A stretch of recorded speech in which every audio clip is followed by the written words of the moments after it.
Hello, everybody.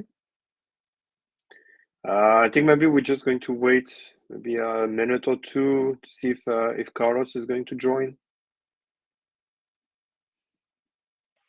Okay, let's give it a minute. Oh, okay, he's here. Perfect. Hello, Carlos. Hey everybody, how's it going? A pleasure to see you again, Steven. Good, good. Hi, Been a Carlos. How long are you? time. Yeah, definitely. So you guys know each other already? Yeah, I'm former IO. I used to lead the sidechains Oh, programs. okay, that's why. Yeah, Okay, great. yeah. Okay, so before we start, I just want to ask how to pronounce the Dega. Is that Dega? Is that Diga? Yeah, Dega. Okay. The Because first no, one, yes, Dega. I'm French, so I'm not very good no with English. So No okay, worries. okay, this one is out of the way. So welcome everybody to this fireside hang. Today we are welcoming two developers from Dega. So they are organizing a hackathon in partnership with Midnight. So we are going to talk about Dega in general and also about the hackathon that they are organizing. So I think we can start with some introduction. So maybe Alberto, if you want to start and introduce yourself. So what do you do at Dega, and maybe what are you interested in general? Yeah, hello everybody. So I'm a senior blockchain developer. So Carlos and I have been into the blockchain world since around like 2016 on what you could call the early days. Um, and yeah, I'm a full stack developer and very focused on blockchain. In working with fintech, And on my own personal side, I really enjoy doing software development. It has been like a passion to me. And yeah, I'm really happy to be here, and hopefully we can discuss something interesting about the hackathon. That we have a lot of cool stuff to communicate. Perfect, thank you. Carlos, what about you? Hey there, everybody. A pleasure to be here, and thank you to the Midnight team for hosting us. On my side, Carlos Rene, CEO and founder at Dega. Been doing computer science for about 15 years. Started off the first half of my career in the enterprise world, large companies like Wells Fargo Bank, other pharmaceuticals, governments, and then the second half of my career more on the AI side of things, and also blockchain. We've been doing with Alberto and the rest of the team project. We started out first only doing outsourcing for clients in the USA and in Europe. Our very first project was layer one, actually. So we've been, you know, taking on very big challenges from the early days. And we've done everything from marketplaces, side chains, and many other types of systems. At Dega, we started out very heavily focused on gaming, but we've pivoted more towards AI and its integration within the blockchain protocol and the blockchain industry as a whole. We see that they're very complementary. We believe that as we move towards more autonomous and, let's say, automated systems, the financial part also has to be automated and at the same time secure, right? And we believe that protocols like Midnight are prime for this. Particularly on the privacy side of things, we are very big believers in privacy. I think that it was something that it was an ethos across the board in the industry at some point, but we kind of like lost sight of that, which is terrible. And now, unfortunately, we're in a somewhat, I would say it's not fully, but I would say it's somewhat dystopian time, because right now, if anybody plugs, ties together your address with your identity, basically they can map out everything that you've ever done on chain, right? And they're getting sophisticated. They even map out your address, and then from that, your other addresses and everything. And then, like, basically, your entire life on chain is for everybody out there to see. And while some parties might be the government or regulation, whether you trust your government or not, that's a different story. But there's a lot of malicious people out there looking to do harm, and unfortunately, we don't have any ways to protect ourselves. So that's why on our side at Dega, we're very excited to be working with Midnight. It's been about 10 months right now since we started the first conversations. besides what we do directly at Dega, which we'll get into the weeds on, we still have our outsourcing firm, which is kind of like a sister company of Dega. And then there we've continued to support other teams that want to integrate with the Midnight Protocol. And it's been a very pleasant experience working with everybody over there. Okay, great. Yeah. I live in the UK, so I'm very interested to know what the government can know about me, or they're going to use it one day maybe. So yeah, it's very important. Yeah. Thank you. So yeah, as we were talking about Dega, it looks like you place a strong emphasis on empowering developers and creators with privacy first solutions. So can you share some examples of tools or frameworks that you are developing at Dega? Yeah, right now, the key focus has been for the last few months how to bring the autonomous agents to Midnight. There, the key cornerstone of that is the NCP protocol that we developed for Midnight. So essentially, as well, for those of you that are not developers or that much into the AI side of things, MCP it means Model Context Protocol, and essentially it's kind of like a way to give a tool that any AI agent can use, right? It's kind of like a standard. So for us humans, all the tools have to be, usable with our hands, right? Like if somebody made something that a human cannot use with their hands, that you would need like a tentacle to use, that wouldn't be too useful, right? So that's kind of like what MCPs do for the AI agents, right? So instead of everybody doing their own wacky interface, we do essentially, a standard, and then everybody can just use it, right? And besides that one, there's another protocol, but I'll let Alberto jump in there and talk a little bit about the other NCP for the marketplace that we've developed, and kind of like what are its core privacy features. Yeah. So the other protocol that Carlos mentioned is another NCP server, right? And yeah, these do expose a lot of tools useful for the agent with the description and explanation on how to use it, right? So when you speak with the agent in natural language, you can say something like, "Hey, can you?" Okay, let me first give a description. This other module is for communication agent to agent.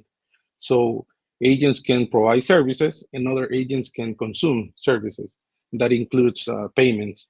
So if an agent is focused on generating curated content for news or curated analysis on crypto asset, right?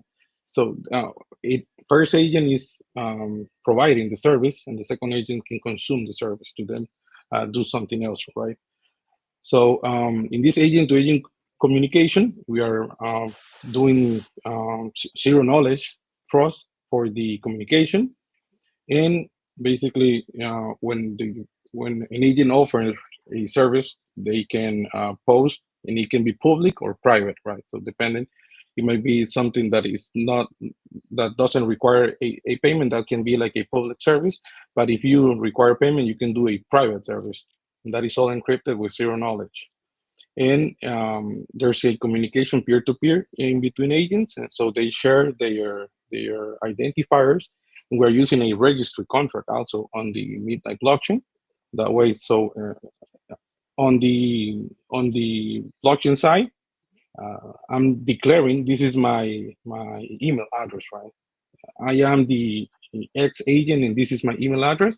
So then we can match that with the off-chain communications. And in the off-chain, we're declaring this is my email, and I own this wallet in which I'm going to be receiving payment. So that way, we're linking the two disclaimers to make sure the agent is the account he's claiming to be, right.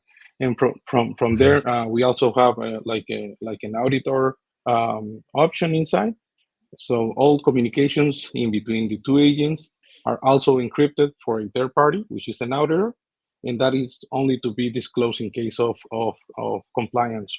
So if we have a regulation and they need to add a communication in between two specific agents, then we can reveal that specific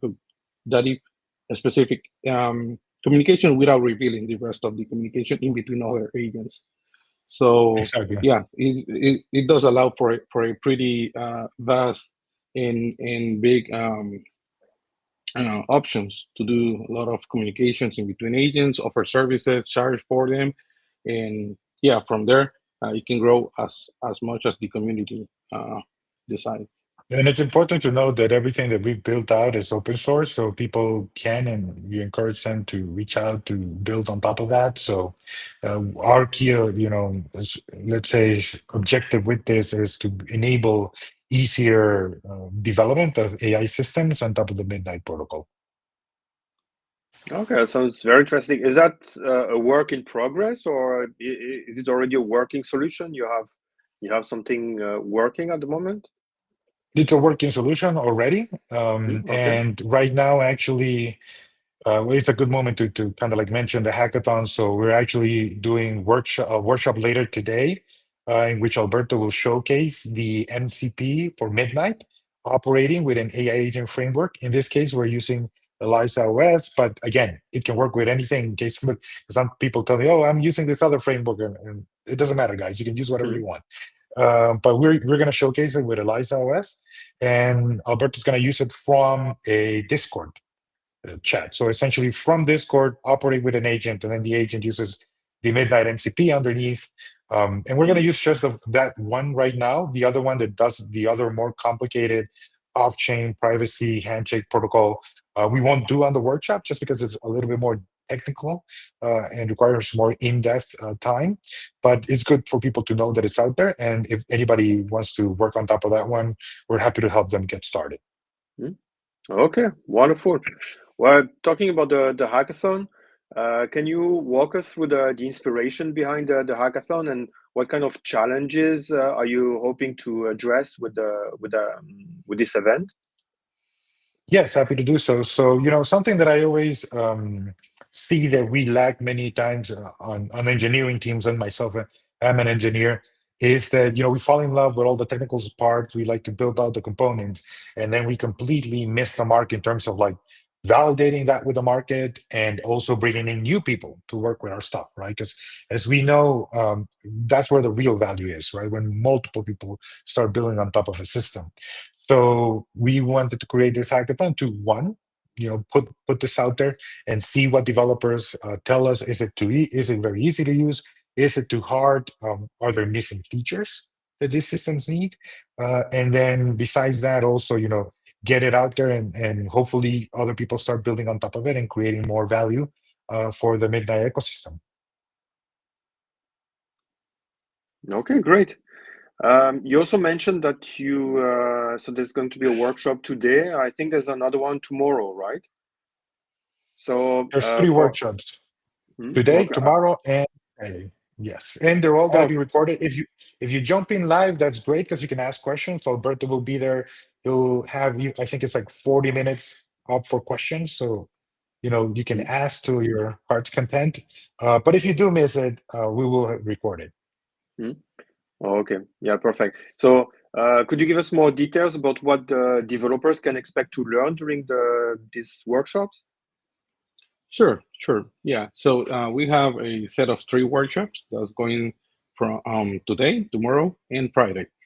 And we are going to be going through, on the first one, we're going to be going through how to set up an AI agent and how to set up the connection or configuration to use the Midnight NCP. At that point, the agent will be able to um, have a wallet address, be able to receive funds, see available balances, and make transactions. So we can request like the agent to make a shielded transaction to a destination address and specify which token we're going to be using. And all of that is going to be showcased, as Carlos mentioned, via Discord chat. So I'm going to be chatting with the agent under the hood that's going to talk with the MCP and broadcast transactions. That's the first one. A DAO demo. We have a basic DAO contract. We're going to be making a vote on the DAO, and then we drawing funds. Once the vote is approved, then we can withdraw funds. That's going to be on the second workshop. And on the third one, we are going to be going in depth into the contracts. You know how to make a shielded token and prepare the minting function for it. Also, some restrictions in case you might, of course, most of the token are not publicly minted, right? So you have to make some kind of ruling for it, and also go over the DAO contract. You say basic DAO, we have like an election, we have votes, we have a function to deposit funds into the treasury and then withdraw funds from the treasury once the proposal has been approved. So each of those topics are going to be um, uh, first setup and then demo, and then we're going to have a chat about it. So it's going to be very open to the community's questions. Okay, great. Yeah, I would like to ask you, why did you choose midnight in the first place, or is there something in the tech that you liked and that you think that would be useful for Dega, or why did you choose midnight among the other ZK protocols? Yeah, I mean, there's several things there. One of them is, as I mentioned, I believe deeply in the privacy side of things, and I think that the industry has gone on the wrong path with that by putting it. I wouldn't say it's not even a secondary objective, right? Like it's just not even on the roadmap for most of the projects out there.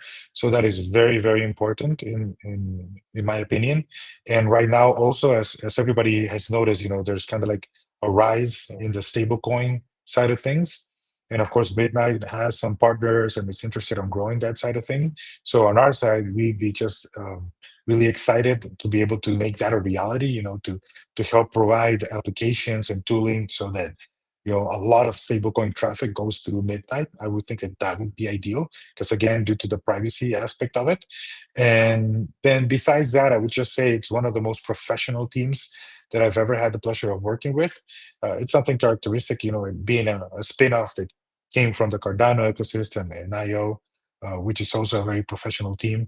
So on my side, I've dealt with everybody from all sorts of ecosystem, from Cosmos, EVMs, and everywhere. And I can tell you that it's no joke to say that about 99.999% of people out there in the industry are not, serious professionals to work with. And Midnight is a great team. We're very happy on all of the engagements that we've done with the Midnight team. So that is just like a massive plus for us to be working here.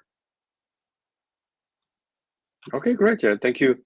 You also mentioned there will be a workshop about building a DAO. So you wrote some contracts for a DAO. Maybe the question would be, why did you choose to build a DAO? Is that the main project that you think that Midnight would be a great option for, or are there other projects, other ideas of applications that you think would be interesting to build on Midnight? Well, for the DAO part specifically, it's something that both the Dega team and the Midnight team had a conversation on. And, it was something that we laid out several topics that were potentially interesting. And we said, there's not much going on with the DAO side of things right now. So we best showcase how to do that. Because as you guys know, many projects, many teams decide to go and become a DAO right off the bat, as opposed to a conventional company. So it's important to have those building blocks there and to showcase, how now they can be operated with AI systems. So I would say that that's kind of like where that came from. And then in terms of use cases, I think that finance is going to be kind of like super key on Midnight. And then I'd probably also say in logistics between organizations, right? Because something that a lot of people, when building in the blockchain space, are not aware of is that the enterprise world or large organizations are super, super touchy about their data, about their transactions. That's why a lot of them, they'll even prefer a centralized party, right? Even if they want to use blockchain, they'll go to a centralized party and do everything internally there because they don't want their operations or transactions to be on chain visible for their competitors, right? Or malicious parties. So I think that, again, that besides finance, just inter organizational operations and logistics is another very key area that I think that Midnight has a lot of potential with. Okay, thank you. Alberto, as a developer, is there any use case that you would be excited to build on Midnight? Yeah, first of all, I want to add something that is really great from the community is that when we have faced some issues and we have gone through to the Discord channel, there have been a lot of people ready to assist and also people building solutions and workarounds in the meantime that so we can keep moving forward. So that is great.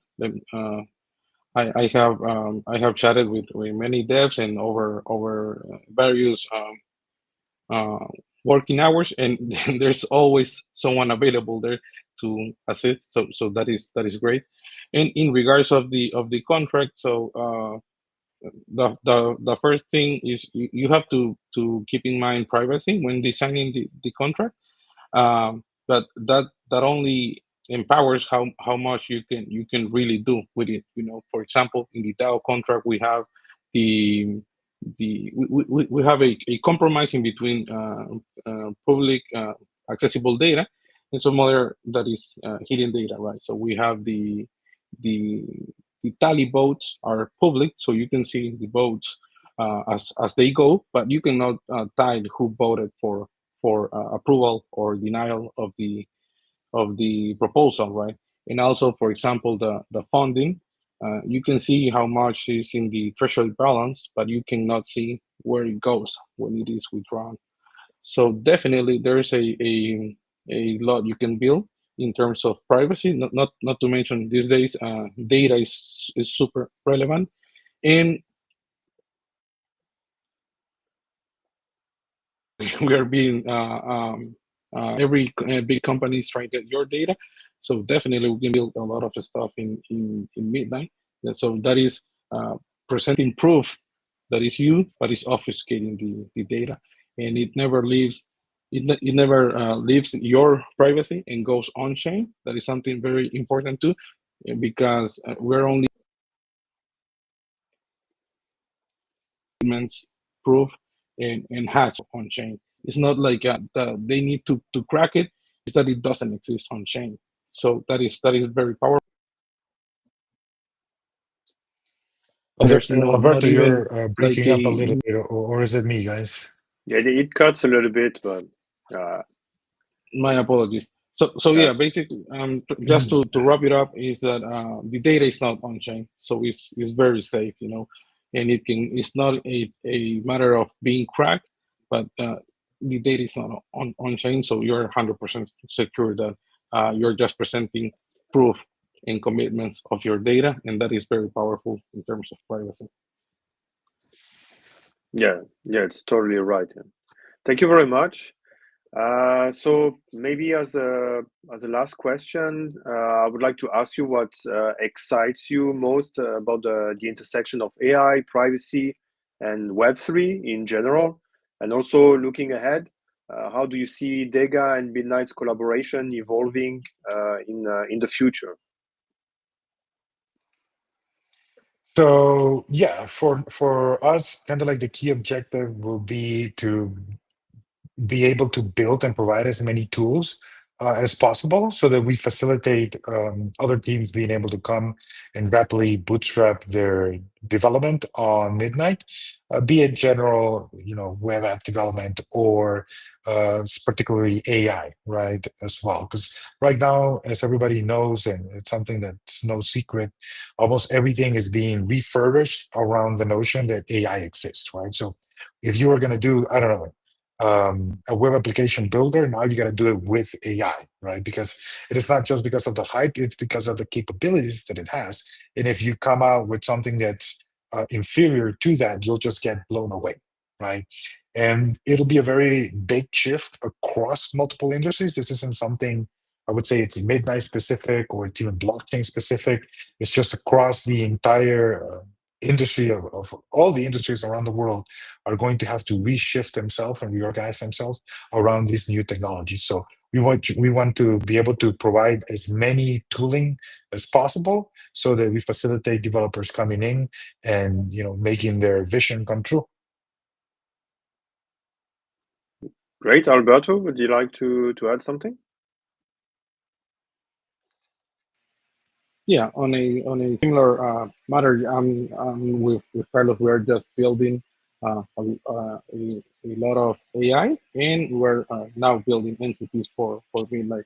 So hopefully the community can join, and we can really boost the development of these tools, because at that time we will be able to deploy agents in a matter of minutes and be able to have a standard, consistent working mechanisms to communicate on chain, so we can leave aside the difficulty and the hard part of it, and people can focus on building their product using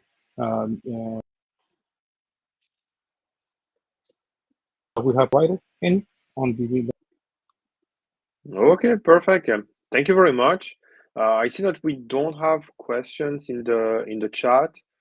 I don't know if there is anything else that you would like to add before we end the chat here. Yeah, just another call to everybody out there to join on the hackathon, to check out the workshops that Alberto will be doing. It really is not that common that you get the opportunity to go and have a developer from a core systems infrastructure answer all your questions. And particularly in our case, we have the opportunity to build both blockchain and AI systems and integrate them with other stuff. So there's a lot of things that people could learn there. And again, there's 3 workshops, one today, another one tomorrow, another one on Friday. Then on Monday, we're starting the hackathon. The prize pool is $8,000. It's a non-trivial amount, I would say. So it's 1,000 for third place, 2,000 for second place, and 5,000 for first place, right? So it's a pretty nice opportunity. In case somebody's listening and maybe they think, well, I'm not a developer, so I can't participate. You should join and pair up with developers, right? There's multiple teams that are going to require support on different aspects, right? Besides the actual development, the developers need help with, for example, just defining how the application will look, testing the application once it's built. There's the pitch, the video pitch, there's a lot of stuff to work that's not just the code. So if you're not a developer, join into the Dega Discord, the Midnight Discord. The Dega team is in both of them right now. And you can just say, hey, I want to be part of the hackathon. I'm not a developer. Who can I pair up with? We'll help you find someone. And if you are a developer, I mean, this is a great chance for you to learn AI, learn blockchain, and then in the future, build out your own systems, your own application, make your own vision a reality, right? So this could be step one, and you're getting paid for it, right? So winning the prize is something just like candy on top of the fact that you're gaining knowledge and the capabilities to build out your own vision for the world.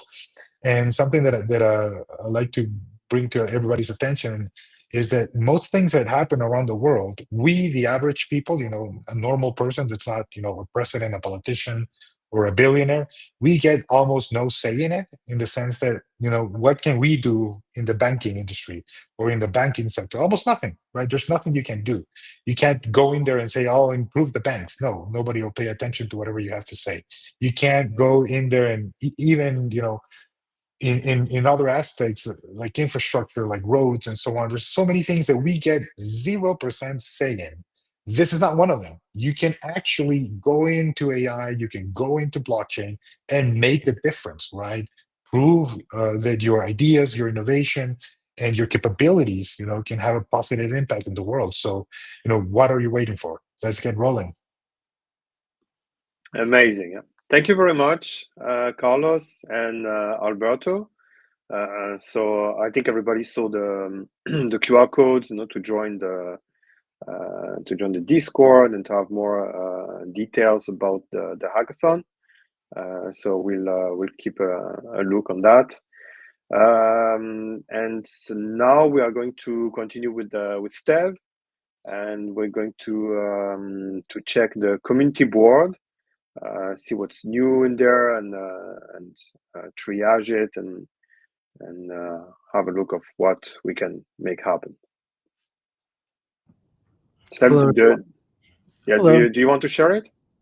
Yeah, happy to. I started giggling when Carlos was saying that we can't really go to the bank and tell them what to do because there's the FOMC meeting today, so I can't go in there and tell them what the interest rate cut should be. so that was funny, but outside of that, it's cool because people gather together and they make systems that are really collaborative, constituency driven, and I love that. This is why I love this this space. So I'm going to share my screen. I'll share my window. Make sure it's the right one. Let's see. Oh, I have two duplicate windows. I just want to make sure I have the right one. All right, sharing this one. And I will make it bigger so that it looks nicer for everybody. Zoom in a little bit. All right, looks like we're in business. All right, so here's the community board, everybody. I saw this really cool. We're just gonna go in no status. This is a very cool new submission that we got 2 days ago. So thank you, Jean. All right. So this one's about training in TypeScript and Compact in Spanish.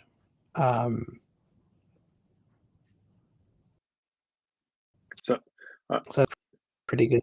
I think there's already some content, no, that was done in Spanish from Ada Labs. Yeah, Ada Labs. Oh, but okay, it's not documentation. No, I think there were videos.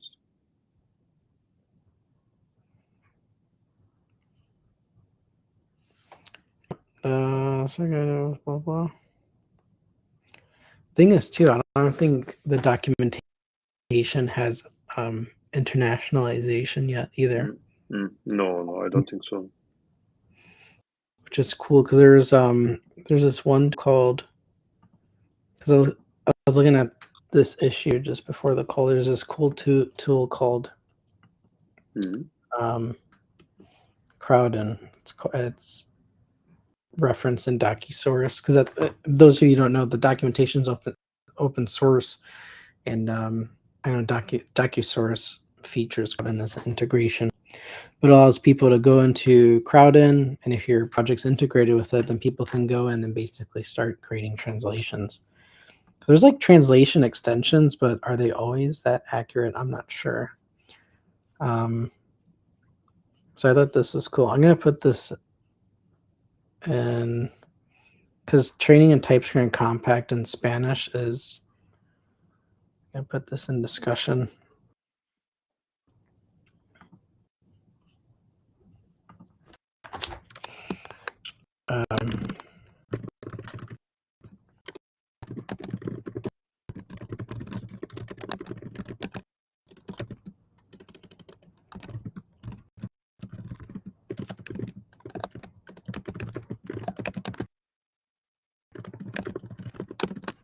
John, if you're watching this, please comment here. I'd love to discuss this further. Because we can. Oh, also Ada Labs. Do we have a link to that? I don't have. It's YouTube, right?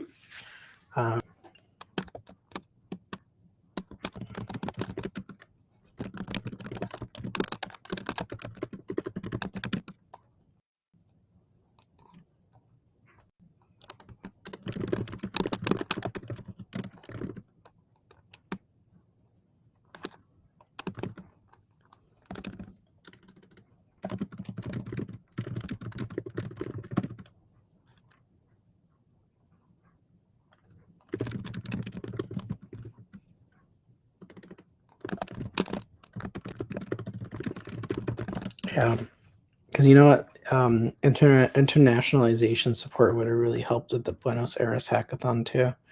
Mm. Even Yeah, it would. even though in Buenos Aires almost everyone spoke English, but there are people who, well, you can't assume everyone understands everything else. Even I'm not a Spanish speaker. I didn't understand a lot of things in Buenos Aires, but if we had internationalization support, that would have been helpful. So Jean, please comment here. Otherwise, I'd love to look into. I want to see if there's a plan within the technical writing team if we can possibly explore this too. So I will ask about that. Maybe there's some kind of AI tool that we can use, to translate automatically and then have someone review it, just to make sure that it's correct. Yeah, that would be cool. All right. Let's see about this. This doesn't have a label. Context and version. Compiler version 25. Proof server running with Docker, blah, blah. Steps reproduce. That looks like an issue, right? Yeah, it does look like an issue.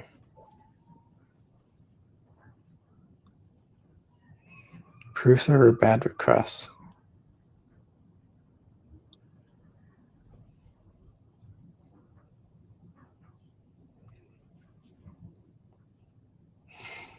Try to send native token funds to the contract circuit, deposit funds when the contract tries to write coin info to the ledger liquidity. Proof server, is this a proof server? It's returning a proof server issue. Bad request. Oh, this is on the Brick Towers repo.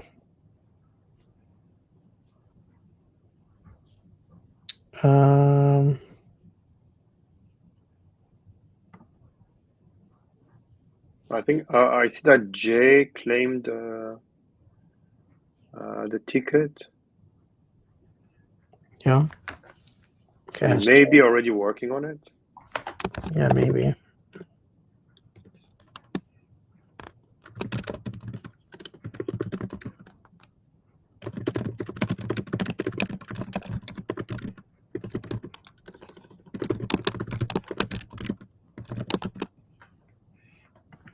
There's a message from Sergey in the chat saying that it's a known issue, which is documented in Brick Towers repo. There's a link in the repo.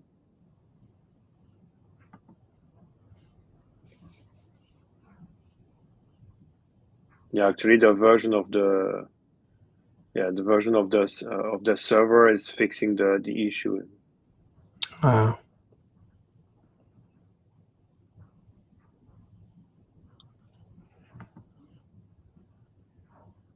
So yeah, I think that's something that needs to be escalated. So is this I'm assuming this is pulling latest. So was the solution to be explicitly pulling version 4.0? Was that the solution?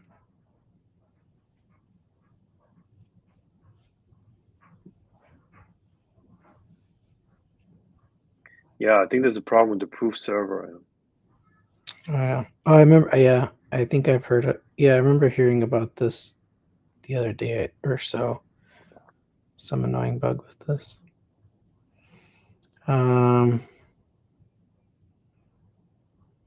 Okay. I asked Jay about it, but I think, yeah, that's a bug being chased. Let's put this in needs discussion for now. Get some feedback on that.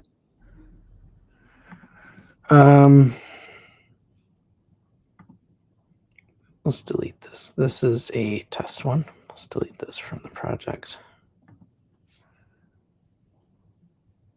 Selective disclosure DApp. I know that I don't know if Samantha's able to come in the comments, but I don't know if this relates to her example proof share.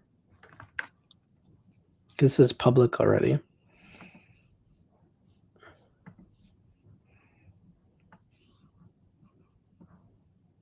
That's the example dApp that she's working on, right? Yeah, because she already published it now. So this issue just was working on that before community board was kind of getting I guess community board was working fully. So so Samantha, if you're watching, I'm gonna comment to you here. She's watching. Yeah, she left a message in the chat. What's she say? This is the proof share dApp. Yeah. All right, cool. Are you okay if we close it, Samantha, this ticket, and just say it's because you already have it public? If you don't mind.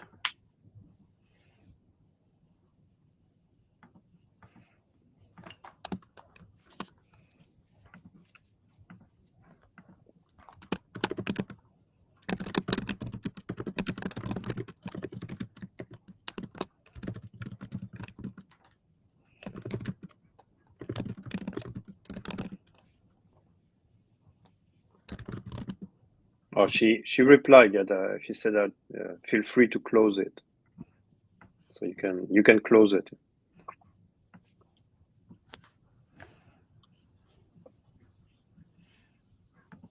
All right.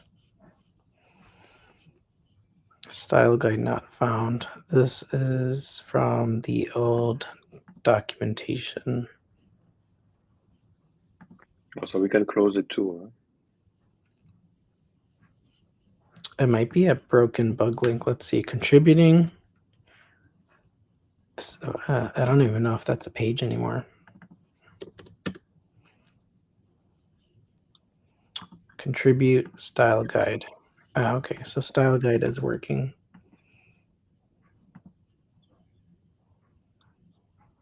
It's from the old one. All right. Well, this one's going to be rejected then because this is too old. I think that reject that one.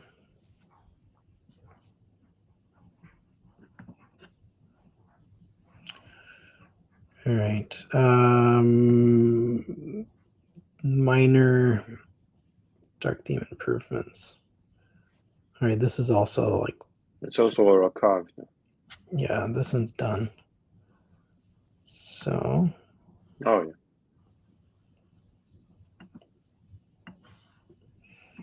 Let's reject that one. It's merged already. Now, I was happy to. That's like the dark theme. I've been advocating for some. It's like minor theme changes, but yeah, I'm like so picky about it because we used to have like that primary black dark background. It was just so harsh. Yeah, I know. I don't use it. Even though I use Visual Studio Code contrast, I just can't stand the documentation. I don't know, just reading. I don't know, when you want to read, it's hard. Yeah, right. Yeah, I know.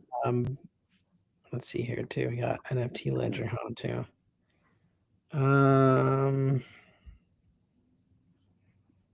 NFT ledger how to. I'm not sure what this one is. Yeah, there's no description. It looks like a template, huh? Isn't it a template? Yeah, it's just a blank template. I think it's a older issue too. So yeah, from like 2 months ago. Yeah.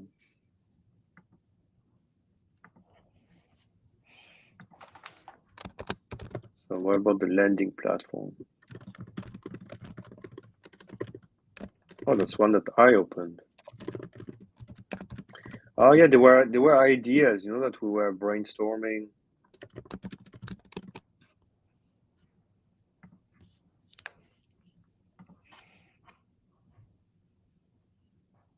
What lending platform? Yeah. Like, yeah, there were ideas of applications that we would like to build in the future. This is called lending and borrowing protocol. Well, that would be something very interesting to build. Yeah, that would. Although there's any partners that are involved into this as well. Because yeah, yeah, at the moment, I'm not really sure it's feasible because there's no contract-to-contract interactions in Compact. mhm. And like if you want to lend tokens, I mean, you're going to have to like, interact with different type of tokens. So different token contracts. That's how it works on other blockchains and on Midnight.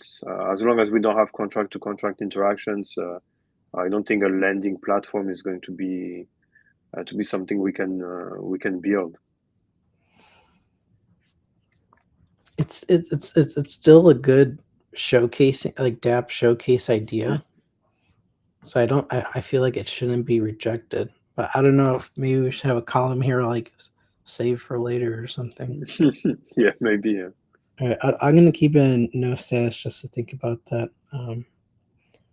Compact glossary. Explain detail what you like to do. 25-minute talk for Web3 conference. Short term, 1 hour. 3 using TypeScript compact.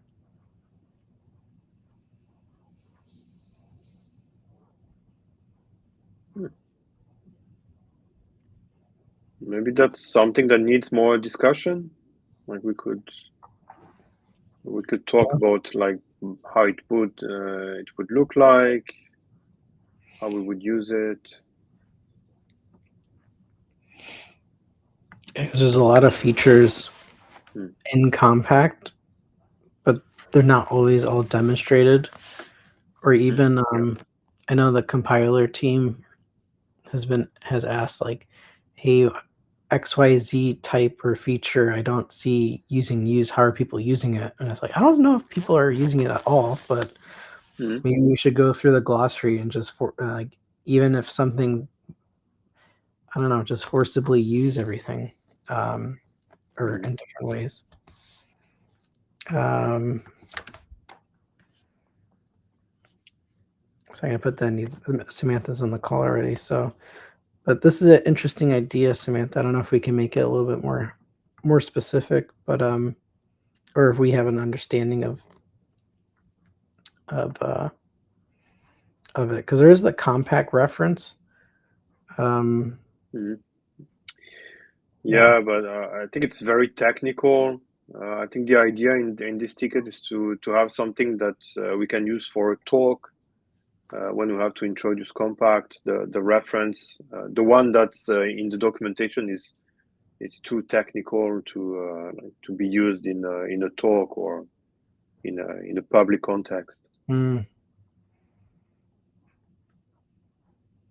yeah, maybe it could be something, because I'm working on the getting started where I want to be like take steps where it's like, okay, now we're going to define the compact version.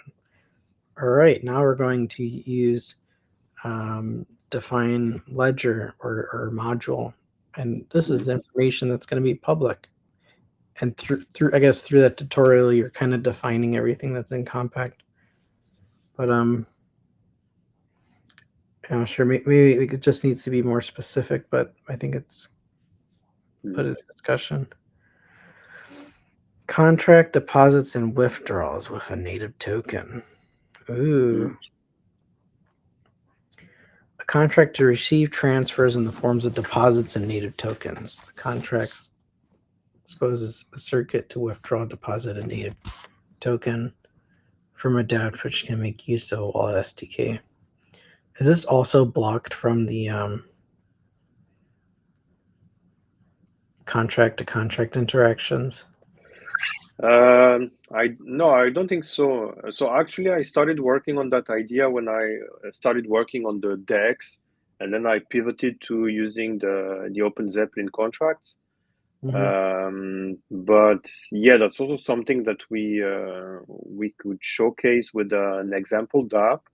That's something that's already available. The only part that's not available is the wallet. So it's not possible to show you can see the tokens in the wallet, but you just get some kind of ID for the token, and you cannot link the token to a name and to an icon or something like that. So it's very hard to distinguish which tokens you have in the Lace wallet at the moment. So I think that's the main issue with that. But the other things are working, receiving tokens in the contract and sending them. That's something that's working at the moment. Okay. Do we have any examples about? I don't know if we have an example of where it's showing that. No, I don't think. Yeah, maybe the only example that I can think about is the dApp from Brick Towers, the sea battle game, where they created a token, and so it's a native token, and they send it to the wallet. So that would be an example, but something in the Midnight Network GitHub organization, no, there's no example of that as far as I know. Okay, we will need to follow up on this one. Yeah, it's a good idea. I like what you were saying about the Lace wallet too, because I think also some insight to the community listening. I believe the Lace wallet is going to be going through a rewrite because Unshielded Ledger is coming, so that's pretty cool. But also, when you receive tokens, you need to be able to see dust. And then, as Claude, you're saying, like when someone sends you a token, ideally you want your Lace wallet to pre-populate all the information as far as the icon, exactly. ticker symbol, or the whatever the ticker is. And I know in Cardano, I believe they do that through the policy IDs. So you can like add custom tokens, or even when you're using like EVM stuff, you add the smart contract into your MetaMask. I don't know if they still do it like that, but remember that's what we used to have to do. Great. So those are in need discussion. All right, so we'll follow up through those. As far as triaging some of this stuff, let me see.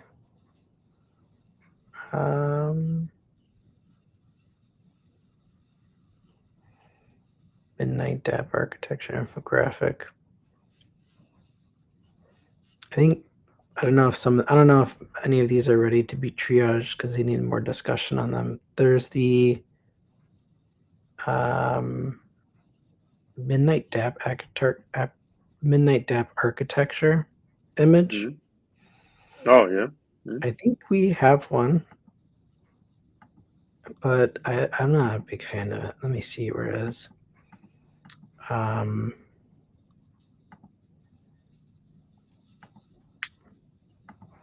What is Midnight features? Where do they put that graphic?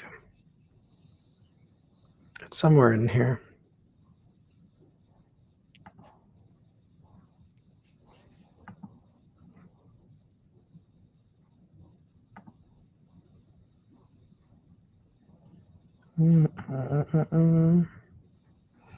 This is why I want a static search, because I could just say architecture. The AI search is cool, but I don't want to wait. I don't want to wait 10 seconds for a response.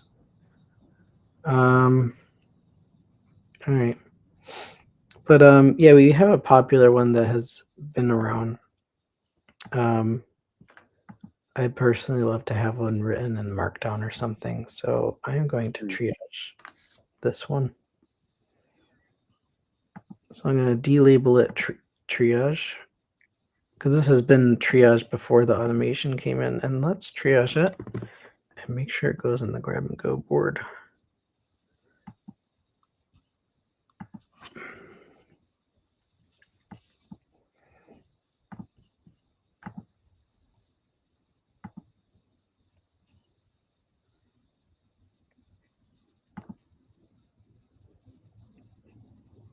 Midnight architecture infographic. All right, I'm just going here just to make sure it's successful, because I had a few fails in previous calls of this.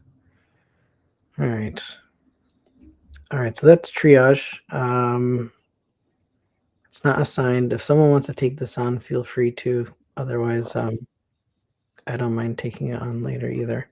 But I'm still working on the getting started section. I'm going into the creating a midnight dApp. I'm currently testing it. It's similar to the Hello World thing I did before. I was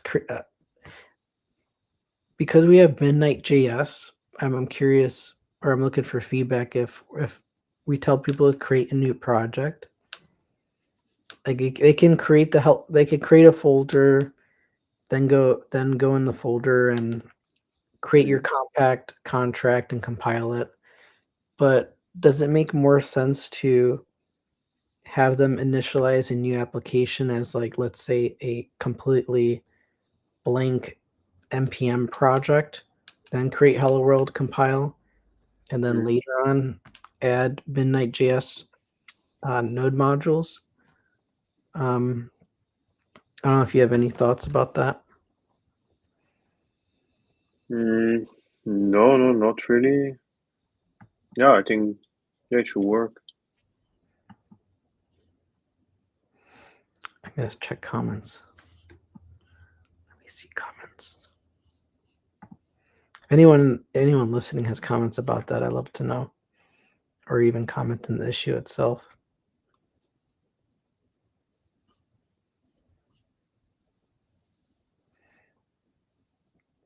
I see lots of hellos too. Hello, Ahmed. Hello, Lauren. John. There's also a question about the Open Zeppelin NFT link. I think we have a PR that's ready for that to be fixed, but there's some issue with GitHub that prevents the PR to go through. I saw a PR going through for that, so it should be. Let me check it quickly. Yeah, I made a PR for that already. Yeah. There's a problem with the merging, so. Oh, that's so annoying. Yeah, but the code owner. So I think the issue is going to be solved in before the end of the week, and it's the link is going to be updated. Yeah, that makes sense. Curious what the conflicts are. Use a web editor for command lines to resolve conflicts. All right, I'll try doing this offline, but I do know the org maintainers have been moving permissions around, so hopefully this can be resolved. But we'll see. I don't know. Which one are you looking at the moment? Update, bro. This is the Midnight Awesome dApps repo that's in the Midnight Network org. Because I have a PR for it, and then it says resolve conflicts. Let me just try it here.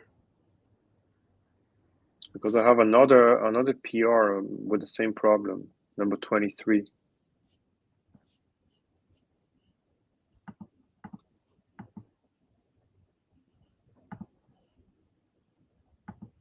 Yeah, this one. So this one is ready, but there's a problem with the code owners. So we're trying to fix it.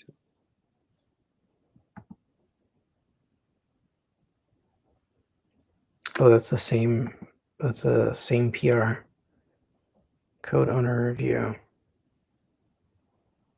Code owner awesome dApps.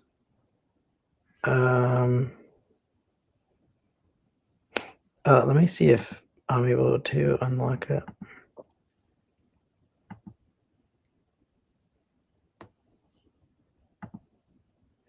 Because if we could get this one merged, then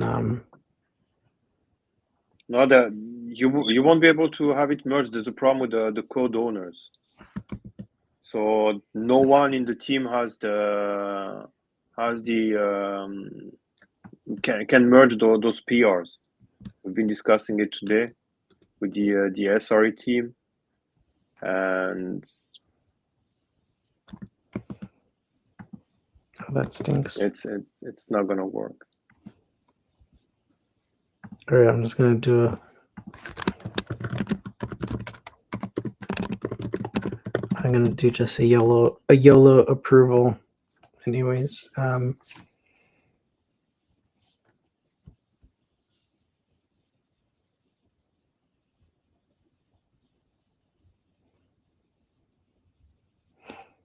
think I have merge access. Yeah, you do. Yeah, it looks like I have merge You access. can. Yeah, maybe you can try. There's still a problem with check marks. I think that's the problem that we're talking about.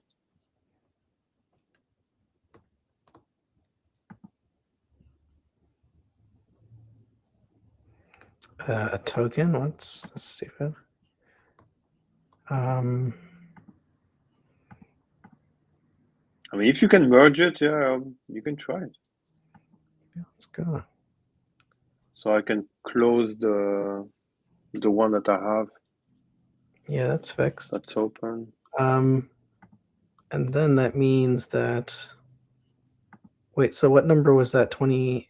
Did you say that was 23? It was yeah, I think it was 23. Yeah. Yep, 23. So Check that the link works now. Yeah, no, the link to the non-fungible token contract from OpenZeppelin works. So yeah, I guess we can close the 23 because it was the same thing.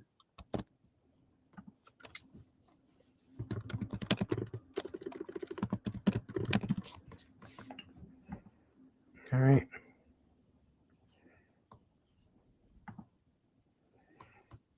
Update readme a quick start template, validator dashboard, and RWA DApp.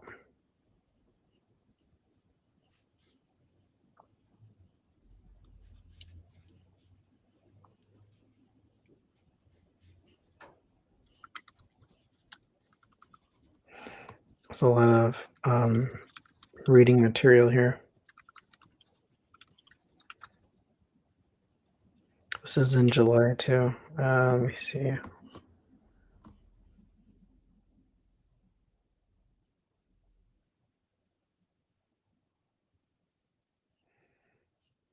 Right. Claude, I don't know if I know you're. Yeah, I think that's going to be something that we will have to keep for offline. It looks a little bit more involved, and it's already time to close it. That sounds good. All right. I don't know what time we're supposed to finish here, but I'm assuming we're over time. Just a little bit. Right? Well, 3 minutes over? Yeah. I think. All right. Well, unless there's anyone in the comments that are gonna want to keep us here, start asking some questions. And otherwise, I don't see any other questions coming in the chat that I can see. I definitely encourage everybody to go to the Dega register for the Dega Hackathon, because as Carlos and I'm sorry, I don't remember his name, but as the Dega folks were saying, they're going to be doing a live workshop about using Midnight MCP servers to build. So, and I know MCP has been a big demand from a lot of people. So please take this opportunity to register, follow Dega, and be in the loop with the hackathon there. Okay. Thank you very much, everybody. Hope to see you at the workshop. And thank you for following us. And I see you in the next one. And thank you, Steph. Thank you.